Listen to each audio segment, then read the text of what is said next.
In this webinar, we will discuss connecting pop culture to text interpretations. Using the text, bring it to class, unpacking pop culture in literacy learning. According to the text, interpretation involves a set of practices defined by context and that gives a person information as to how to go about treating a text. It is the act of explaining the meaning of something. Interpretation is a reconciling of what is obvious and transparent to a reader at a given point in time and what the reader perceives to still be unknown. Therefore, interpretation is problem-based and involves skills like deciphering, clarifying, articulating, and unraveling within and across texts. Because interpretation is always changing depending on what you're doing and learning, it is a never-ending process. An interpretive community is a group of people tightly connected around a set of interpretive principles or rules that govern how interpretation is performed and how the meaning is assigned. When guiding students to where you want the lesson to end up, you have to decide how pop culture fits into your curriculum. The answer to this question depends on the subject you're teaching and your personal teaching styles. You must think to yourself, do you want your students to explore different possibilities or an accepted truth? Are you going to teach by direct instruction, like lecturing, or by inquiry, like a lab, where students will come up with their own conclusions based on the data that they collect? Some content areas use new criticism, which is a close reading of the text and attention to literary devices such as irony and allusion. Other classes use different methods of accessing documents. Different classes and different situations will have different guidelines, so the way students will approach the text will differ as well. Reading and writing for pleasure and reading and writing for school may look different, but share similarities. Students will finish reading or a writing assignment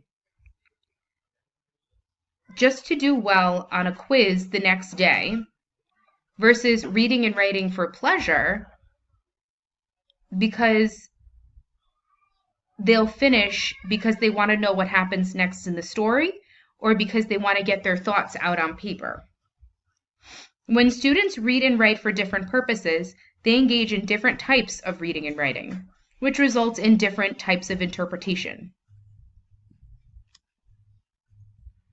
A different approach to interpretation is a multicultural or multi-perspective approach, which builds readers' cultural and social experiences.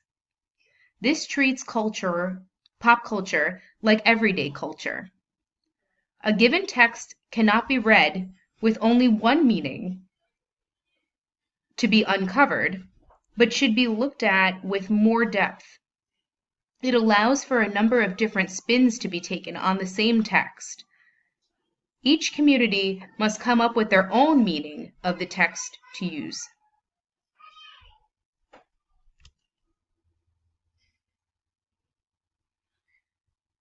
Students have a deeper conceptual understanding of content area subjects as a result of interpreting texts.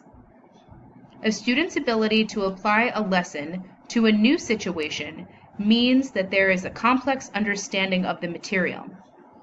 This type of instruction that leads to this type of application is called random access instruction. This is providing a student with multiple multimodal representations of the concept. This can be in the form of explanations, analogies, and other forms of critical thinking, so the students can experience the concept from a variety of vantage points. Using pop culture in these types of instruction can be especially useful because of its versatility. These pop culture references can be made across many content areas.